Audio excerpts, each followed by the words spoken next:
This is Talk 650. This is Talk 650. Powered by CBS Radio. In the studio with us also this hour is one of the cast of the new Robert Rodriguez film, Machete, Mayra Leal. Houston actress, made some waves with her performance in that movie and is joining us in studio as well. It's good to see you. Hello, how are you guys? Welcome in. Thanks for being here. Getting a lot of reaction out of this film. You're only in it for, what, 90 seconds? The Houston Chronicle wrote that I was in there for 7 minutes, and I was like, no, it's not that long. Not at all.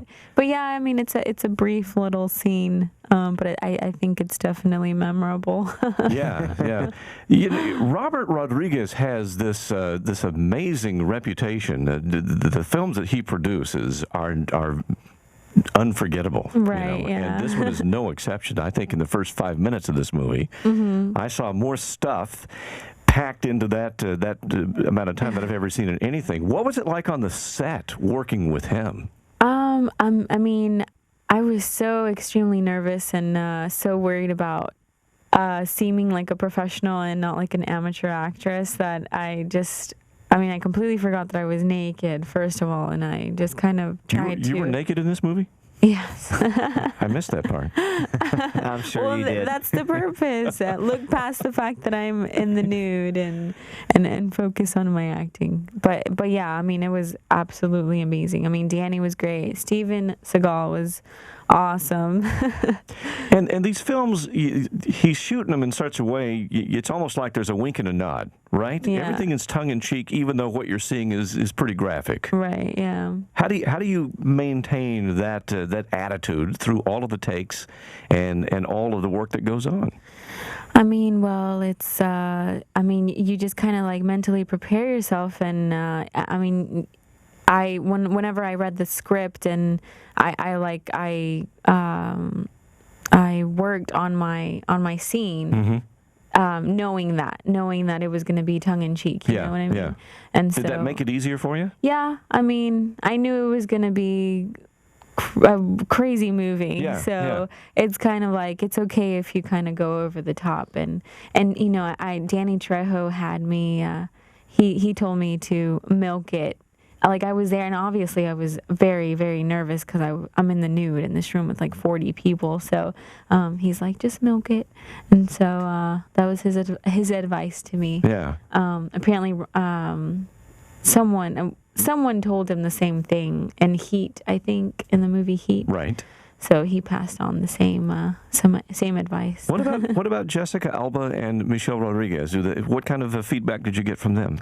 Well, I didn't get to meet Jessica Alba, but Michelle Rodriguez was really supportive of my little scene. That's the most memorable part. I don't know if I can give it away, but... Oh, no, we want people to... we don't give stuff away here. You have to... If you want to know, you got to go see the film. Yeah, go watch the movie. She high-fived me and was like, oh, that was so awesome. And that was...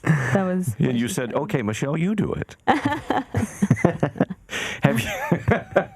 Have you picked up any phone endorsement offers yet? No. Okay, that's all we'll say about that.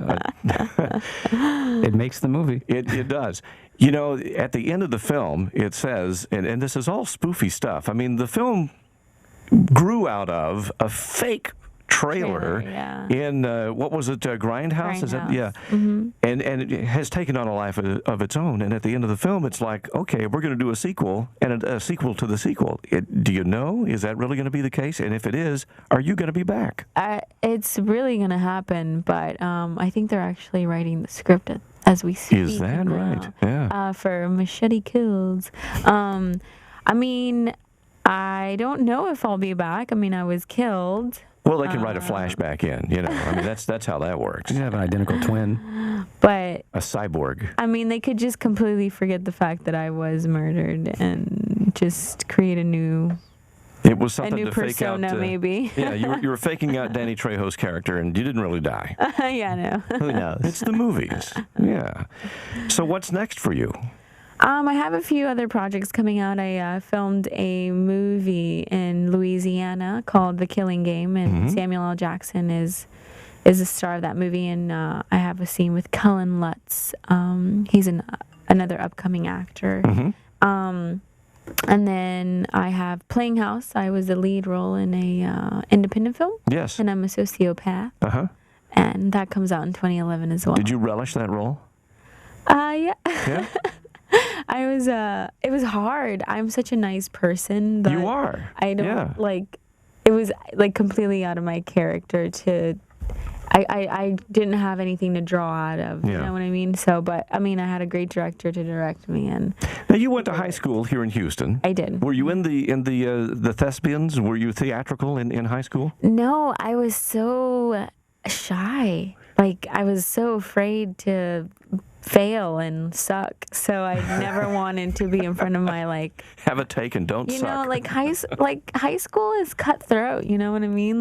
Well, we were just talking about that this morning with the You Again movie, all about that. And so to get away from the cutthroat mentality of high school, you decided to go into acting? and be in Machete. Cutthroat business right there. I was going to be out of, I don't know, I was going to not be around my high school peers, so I don't know. I know it's kind of crazy, but it's always been a dream of mine, and I finally decided to do it. Well, Houston's not known for this. When people think of acting and movie making and so forth, they think of Hollywood and maybe New York. But there's a huge acting base here in Houston. Yeah, there's independent filmmakers that want to come here and film, and not only that, but Texas offers a lot of incentives, and so a lot of filmmakers are coming here. And you have a degree in communications and mathematics. Yes, which is an interesting combination. Yeah, you're not just another pretty face on the set.